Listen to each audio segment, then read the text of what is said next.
Ok, bonjour, bonsoir, je ne sais pas l'heure à laquelle vous regardez cette vidéo, c'est encore et toujours Olivier Dunette, en direct de MTG Arena, Magic the Gathering Arena, Magic l'Assemblée, l'Arène en français. J'espère que vous allez bien, que vous avez passé une bonne journée.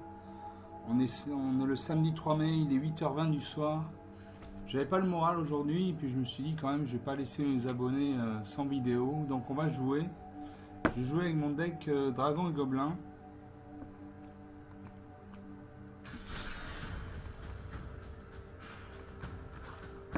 Voilà, que j'ai remanié parce que j'en avais marre de prendre des roustes. Donc j'ai rajouté des cartes noires à l'intérieur. Des cartes du style détruisez cette créature, exilez cette créature, mettez un marqueur -2/-2 sur cette créature, etc. Des cartes qui sont très, très utiles pour se débarrasser de cartes qui ont par exemple l'indestructible. Donc voilà mon deck, il y a 250 cartes, j'ai mis tout le paquet. Donc j'ai des trucs comme Babiole Sinistre. Quand cet artefact arrive, une créature ciblée qu'un adversaire contrôle gagne -2/-2 jusqu'à la fin du tour. J'ai Coup de Poignard. Une créature ciblée gagne -2/-2 jusqu'à la fin du tour. J'ai Souffle Caustique. Une créature ciblée gagne -3/-3 jusqu'à la fin du tour, etc. etc. etc. Donc j'ai 14 gobelins. J'ai 6 dragons, j'ai pas beaucoup de gobelins et dragons, mais c'est pas grave. J'ai des pirates, des psychagogos, etc. J'ai 53 éphémères. J'ai 18 rituels, 6 artefacts. J'ai des planeswalkers, j'ai 3 planeswalkers. Un planeswalker, c'est ce qu'on appelle un arpenteur de plaine en français. C'est comme si vous aviez un deuxième joueur qui jouait à votre côté. Il a des points de vie, il peut être attaqué et il gagne des points de vie suivant les actions qu'il fait. Donc, voilà, j'ai un deck à peu près équilibré, vous voyez. Au premier tour, j'ai 26 cartes. Au deuxième tour, j'ai 34 cartes, etc., etc., etc. Donc on va jouer avec ça. Et je vais jouer en alchimie contre humain. Donc alchimie, c'est un format de cartes qui accepte les cartes qui ont au maximum 2 ans d'existence, plus des cartes qui n'existent que sur MTG Arena, donc que sur la version numérique. Donc on joue. J'espère que je vais pouvoir gagner des parties ce coup-ci, parce que vraiment les dernières parties avec les dragons et gobelins, c'était pas bon. Oula.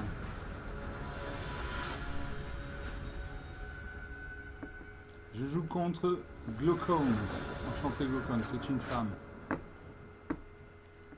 Vous commencez, alors j'ai 2 manas noirs, donc 2 marées.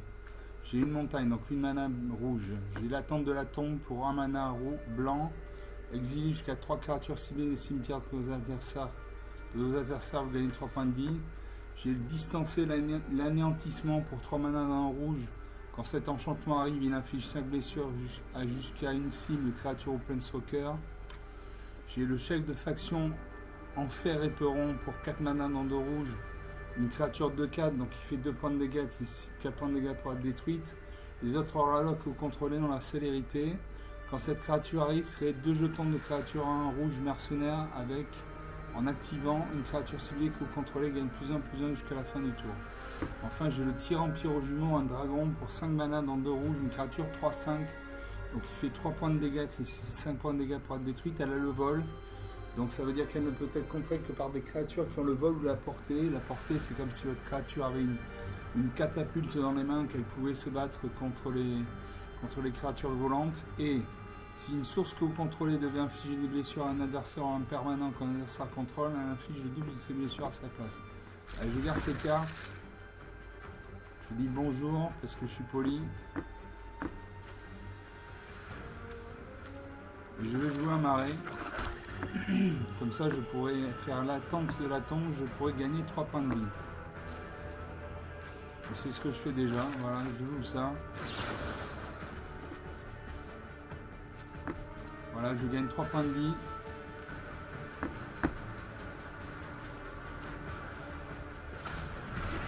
« 23 à 20. Le premier qui arrive à 0, qui n'a plus de carte à piocher, perd la partie. Mon adversaire pose un marais bicolore blanc-vert, donc il a au moins un deck blanc-vert. Il a 242 cartes dans sa bibliothèque, moi j'en ai 242 aussi. Allez, je joue une montagne. tour suivant, je vais pouvoir jouer distancer l'anéantissement. Mon adversaire joue une plaine, donc il a 2 mana. Il invoque le guérisseur du soleil, une 3-1. Lien de vie, donc il fait 3 points de dégâts, qui nécessite 1 point de dégâts pour être détruite. Quand cette créature arrive, si elle a été kickée, renvoyer sur le champ de bataille une carte de permanent en terrain avec une valeur de mana inférieure ou égale à 2 de dans le cimetière. À moi, je pose une 3ème mana. Je peux jouer distancer l'anéantissement. Ou le Tyrox tirant Sauride, une 4-1. Je veux le distancer l'anéantissement, comme ça je détruis sa créature, on n'en parle plus. Voilà.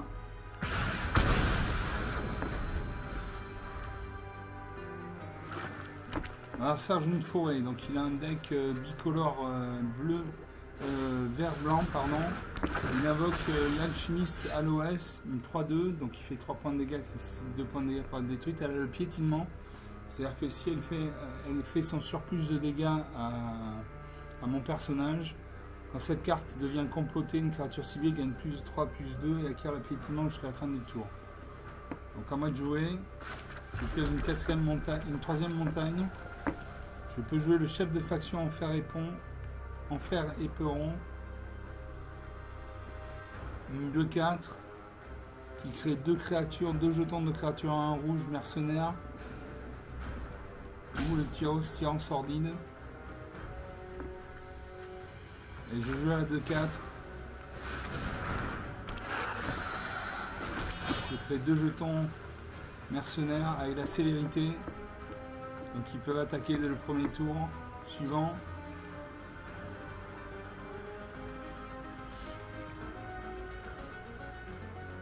J'attaque avec mes 2 créatures. Il devrait bloquer avec sa créature normalement. Voilà, il bloque une de mes créatures va mourir et je lui fais un point de dégâts. 19 à 22. Mon adversaire de jeu, il pose une 2ème forêt, donc il a 4 points de mana, il peut invoquer une créature qui nécessite 4 points de mana de coup d'invocation. Il invoque le moduleur de monde, une 3-3. À chaque fois que cette créature attaque, vous pouvez meuler 3 cartes. Quand cette créature meurt, renvoyez sur le champ de bataille et engagez toutes les cartes de terrain de votre cimetière. À moi de jouer. Je pose un arrêt. Je peux jouer la chute du héros. Détruisez une cible, créature ou planeswalker. Je vais détruire sa 3-2 parce qu'elle a le piétinement.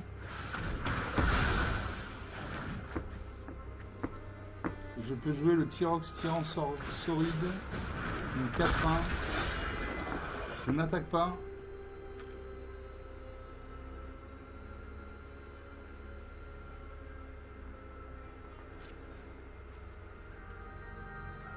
Je n'attaque pas.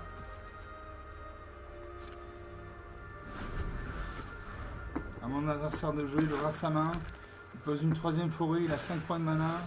Il invoque le gardien du reliquaire 2-2. Et le comédien circonspect 3-1. Quand cette créature arrive ou meurt, surveillez 1. Surveiller 1, c'est regarder la première carte de sa bibliothèque. Il peut la laisser au-dessus ou au-dessous. Je pose un marais.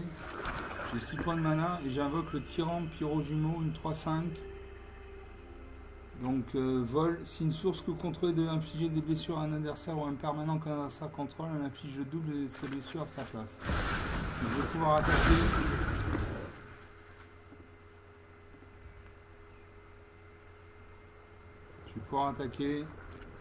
Je vais activer la spécialité de mon mercenaire, c'est-à-dire que je vais mettre un +1, +0 sur une créature. Allez, je le mets sur mon tyran pyrojumeau. Et j'attaque avec tout. Donc mon tyran pyrojumeau a le vol.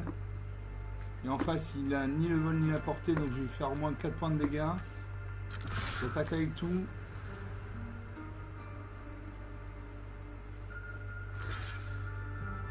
Mon adversaire bloque.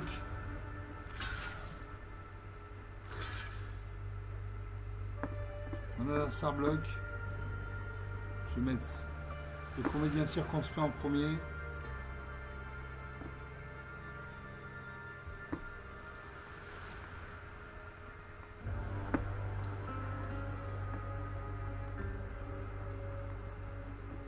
Là, il y a un bug.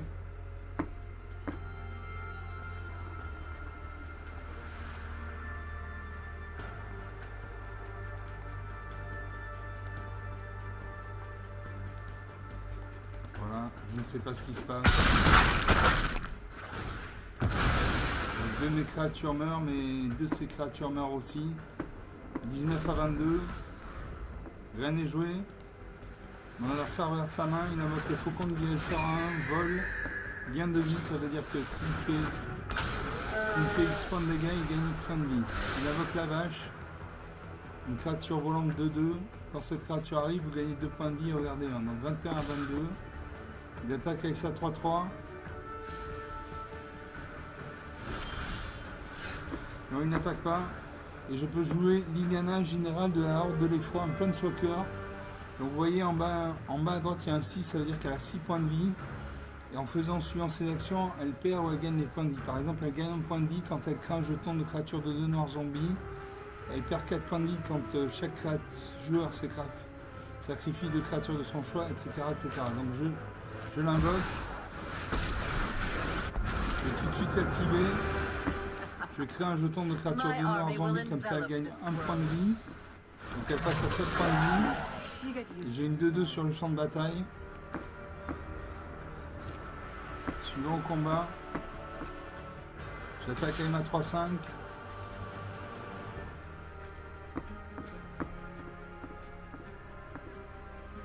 J'attaque avec ma 3-5. Et s'il va bloquer avec sa 2-2, il bloque avec sa 1-1. Il hésite à bloquer avec sa 2-2 en position. 22 partout.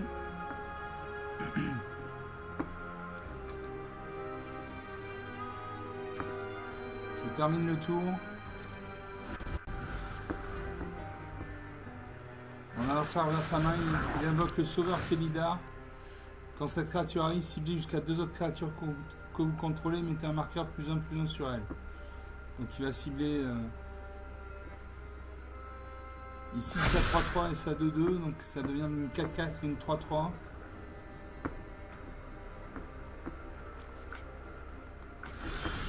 À moi de jouer, je peux jouer le Goblin chef de gang, une 2-2, donc qui fait 2 points de dégâts, qui nécessite 2 points de dégâts pour être détruite. Quand cette créature arrive, créez 2 jetons de créature à 1 rouge gobelin. Donc j'ai des créatures, j'ai des jetons à 1 pour bloquer ces créatures, sa 4-4 et sa 3-3. J'active Liliana, je crée un autre jeton zombie, mon Liliana passe à 8 points de vie.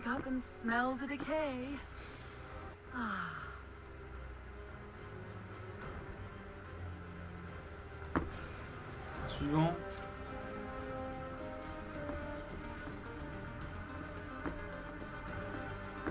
Je vais attaquer avec ma 3-5.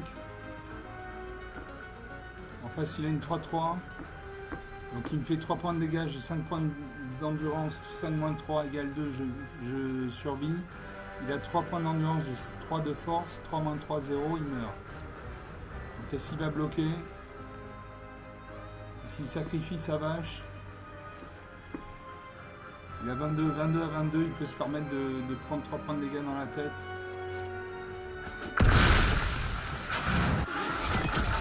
Qu'est-ce qu'il se fait?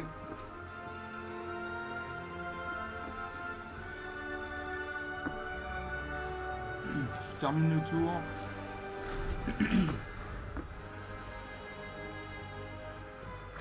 Mon adversaire de jeu, il fait la vigie spirituelle. Quand cette créature arrive, vous gagnez 4 points de vie. Donc il revient à 20 points de vie, moi j'ai 22, c'est une créature 3-4. Donc il fait 3 points de dégâts, qui nécessite 4 points de dégâts pour être détruite. Donc il a 4 créatures. Il gagne 4 points de vie, 20 à 22, la partie est relancée.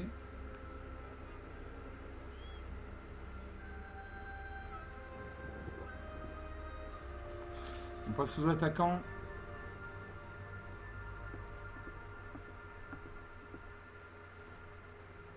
Son sauveur Felidar a le lien de vie, donc s'il me fait X points de vie en moins pour moi, il gagne X points de vie. Il n'attaque pas, à moi de jouer. Je pioche une montagne. J'invoque toujours Liliana. Je crée toujours un jeton de créature de noirs zombies. Liliana passe à 9 points de vie. You've reached an undead end. Suivant. J'attaque avec ma 3-5.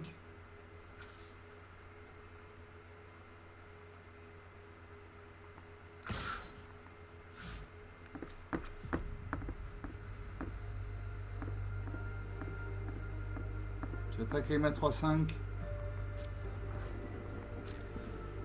Est-ce qu'il bloque? Il bloque avec sa 3-3. Non, il hésite. Si, il bloque avec sa 3-3.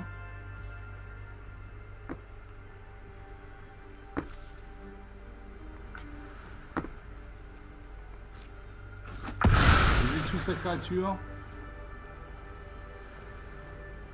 Il n'a plus de créature volante. Je termine le tour. Donc j'ai 4 créatures 1, 2, 2. J'ai 3 créatures 1. Lui, il invoque le Séraphine de l'avant-garde. Une créature 3-3, donc il fait 3 points de dégâts. Qui nécessite 3 points de dégâts pour être détruite. Elle a le vol. Et à chaque fois que vous gagnez des points de vie pour la première fois à chaque tour, surveillez 1. Surveillez 1, ça veut dire regarder la carte au-dessus de la bibliothèque. On passe aux attaquants.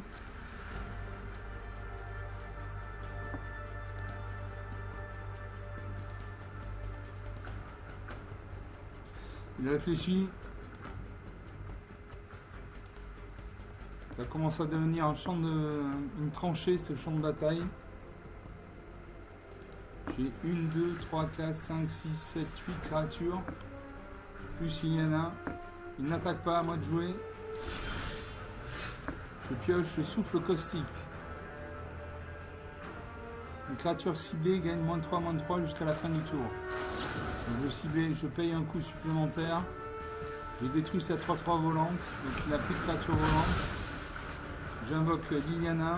Je crée encore un jeton zombie de 2. Liliana passe à 10 points de vie.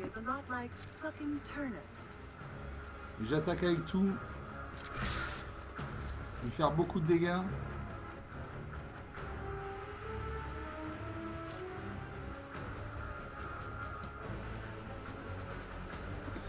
Je ne peux pas bloquer ma 3-5 parce qu'elle a le vol. Je bloque ma 2-2 avec sa 2-3. Il réfléchit.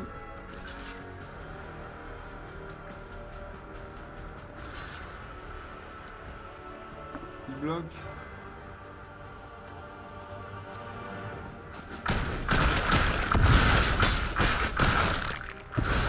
Ouais, il lui reste 6 points de vie, j'en ai 22.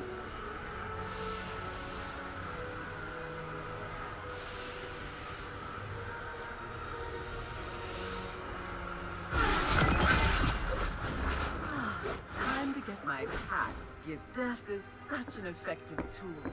Je peux jouer complot mortel. J'ai une montagne, je joue une montagne. Je joue le laquais téméraire, une 1-2, une créature donc qui fait 1 point de dégâts, qui nécessite 2 points de dégâts pour être détruite. À l'initiative, donc elle attaque avant que l'adversaire n'attaque. En général, quand 2 créatures se combattent, elles s'infligent simultanément des points de dégâts. Une créature qui a l'initiative attaque avant que la créature adverse n'attaque.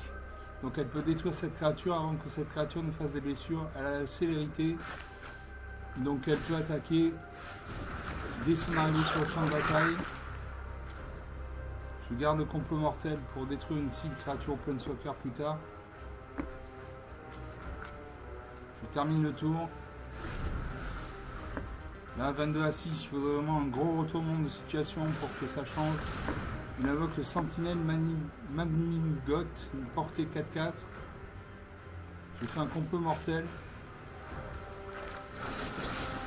Voilà, je détruis sa créature.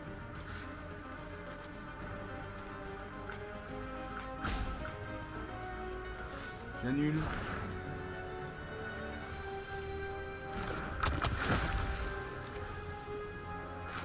C'est possible, il faut détruire sa créature. Voilà, il n'a plus de créature sur le champ de bataille. Il va manger sa mère, comme on dit. Je réactive Liliana, je crée un jeton de mémoire. Liliana passera 11 points de vie. Et j'attaque avec tout. Et là, ça va faire très mal. Ça va faire très mal. Il n'a aucune créature sur le champ de bataille. J'ai 7 attaquants.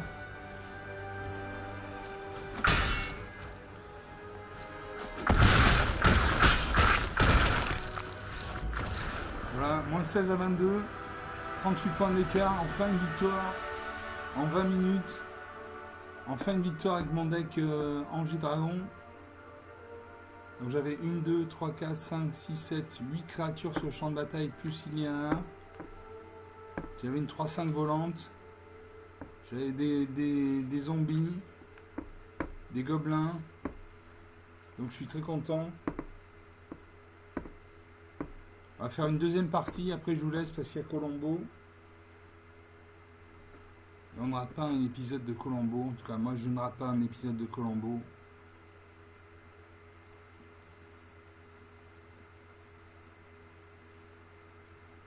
Je vais gagner des pièces d'or.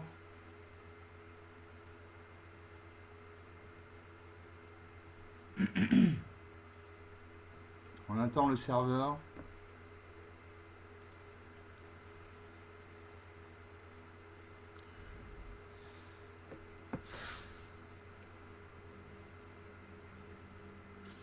Voilà. Donc je gagne 250 pièces d'or et 25 points d'expérience. J'ai 600 pièces d'or et je rejoue. Toujours en alchimie avec mon deck dragon et gobelin.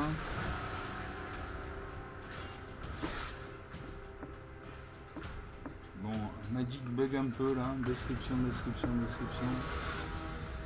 Je me bats contre George 5. Enchanté George 5. Moi c'est Lightning Wave. Vous commencez. Alors j'ai un marais, donc une mana noire. J'ai 2 montagnes, donc 2 mana rouges. J'ai nourrir le chaudron pour 3 mana dans le noir. Détruisez une créature ciblée avec une valeur de mana inférieure ou égale à 3. Si c'est votre tour, créez un jeton de nourriture. J'ai onde de foudre pour 1 mana rouge. L'onde de foudre inflige 3 blessures à chaque adversaire. J'ai pour 2 mana dans le rouge, j'ai l'immolateur pyroqueur prouesse. Donc à chaque fois que vous lancez un sort non créature, cette créature gagne +1/+1 jusqu'à la fin du tour. Sacrifiez cette créature en infligeant un nombre de blessures égal à sa force à une cible créature planeswalker. Donc c'est une 2/2 qui fait 2 points de dégâts, qui nécessite 2 points de dégâts pour être détruite. Enfin j'ai les abordeurs gobelins pour 3 mana dans le rouge, une créature 3/2. Donc il fait 3 points de dégâts, qui nécessite 2 points de dégâts pour être détruite. Saccage, cette créature arrive avec un marqueur +1/+1 sur elle si vous avez attaqué ce tour-ci. Allez, je garde ces cartes. Je dis bonjour. Et je joue une montagne. Et du coup, je lui inflige 3 points de dégâts. Voilà, histoire de lui mettre de la pression un peu dès le début, 17 à 20. Mon adversaire de jouer, il aura sa main. Quand il y a un liseré blanc comme ça veut dire qu'il aura sa main. Il pose une Nil, donc une mana bleue. La mana bleue, typique des mana bleues, c'est renvoyer cette carte, la carte dans la main de son propriétaire. Il invoque un mur de runes. Un mur, c'est une créature qui a 0 en force, mais qui a X points en endurance. Donc il ne peut pas attaquer, mais qui peut bloquer. Donc il faut soit la détruire avec une carte noire, soit lui infliger au moins 4 points de dégâts pour qu'elle meure.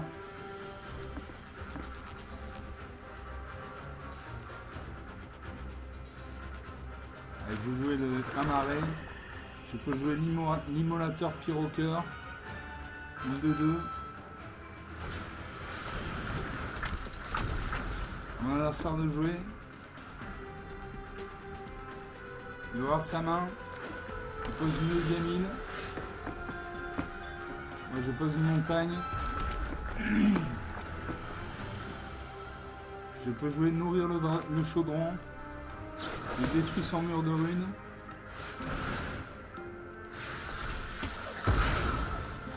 Voilà. Je crée un jeton nourriture. Pour 2 mana, je sacrifie, je gagne 3 points de vie. Et j'attaque avec ma 3/3. Il n'y a pas de créature en face, il y a 3 points de dégâts dans la tête, 14 à 20. 6 points d'écart, 6 points d'écart c'est rien dans Magic, hein. Il peut y avoir des retournements de situation. Mon adversaire joue une 3e île, donc il a 3 points de mana, il peut invoquer une créature qui a 3 points de mana de coup d'invocation, c'est ce qu'il fait avec la brune sondage de 1 vol. Quand cette créature arrive, piocher une carte. Ah, moi je joue une montagne. Je peux sacrifier le jeton nourriture. Je peux jouer l'abordeur gobelin, une 3/2. Cette créature arrive avec un marqueur +1 sur elle si vous avez attaqué sur tour-ci. Donc je vais attaquer.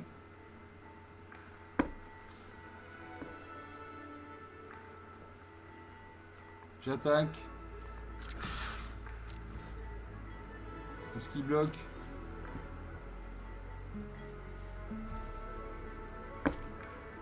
Suivant aux blessures. Donc il a plus que 12 points de vie. Et maintenant j'invoque mon abordeur gobelin comme j'ai attaqué. Cette créature va gagner plus 1 plus 1, donc elle passe de 3-2 à 4-3. Voilà.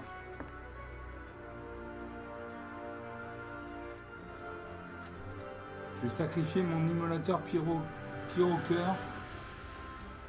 Il va infliger un nombre de blessures égal à sa force, donc 2 points de blessure. Sur son voyant de sang nuage. Son voyant de sang nuage meurt. Voilà, il n'y a plus qu'une créature sur le champ de bataille. Mon adversaire regarde sa main. Il pose une 4ème île, donc il a un deck monocouleur bleu sûrement. Il peut invoquer une créature avec 4 points de mana de coup d'invocation. Il réfléchit. Il regarde ma créature. Il fait un nœud découlant. Nœud découlant. La créature enchantée ne se dégage pas pendant l'étape de dégagement de son créateur, de son contrôleur. Donc ça veut dire que ma créature est morte, quoi. Alors moi maintenant je peux jouer l'instructrice de dragon, une créature, une 1-1, donc une petite créature qui fait un point de dégâts, qui est un point de dégâts pour être détruite. Simplement, quand cette créature arrive, crée un jeton de créature 4-4 rouge dragon avec le vol. Donc je ne vais pas me gêner. Je joue ça. Et c'est à mon adversaire de jouer.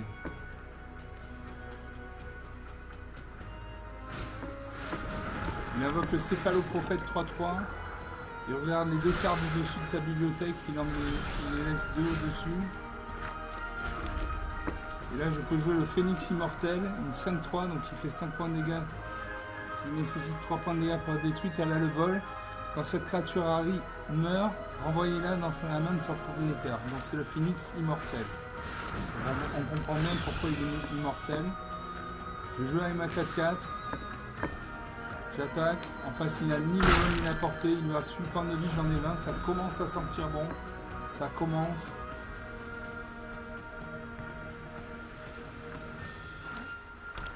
Il pose une 5ème île, donc il a 5 mana bleus. Il peut invoquer une créature qui nécessite 5 mana de coup d'invocation. Il aura sa main. Il aura mes créatures. Il aura son céphaloprophète. Il fait rutilance. Sa créature passe à 3-6.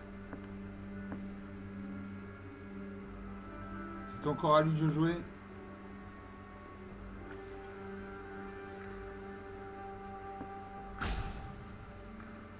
Le sablier se met en route. Quand on joue contre un humain, on a un temps limité pour agir. Si au bout de ce temps on ne joue pas, il crée un nœud découlant. Il crée un deuxième nœud découlant. Bon.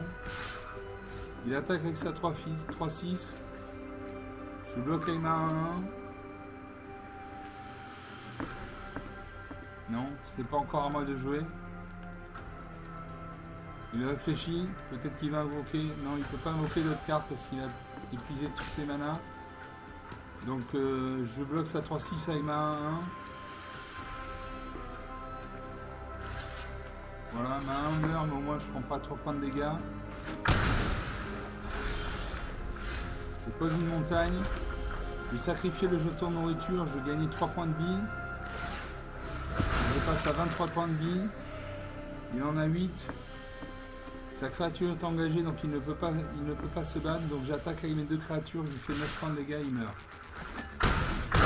Voilà. Moins 23, 24 points d'écart. Voilà mon deck. J'ai bien fait de remanier mon deck. Je n'arrivais pas à me battre, je n'arrivais pas à gagner les parties. Grâce aux cartes noires, j'y arrive enfin. Voilà, 29 minutes de jeu. Je vous laisse là parce qu'il y a Colombo qui va commencer. Et Colombo, moi j'aime. Donc j'espère que vous aurez apprécié ces 2 vidéos. C'était une petite vidéo aujourd'hui.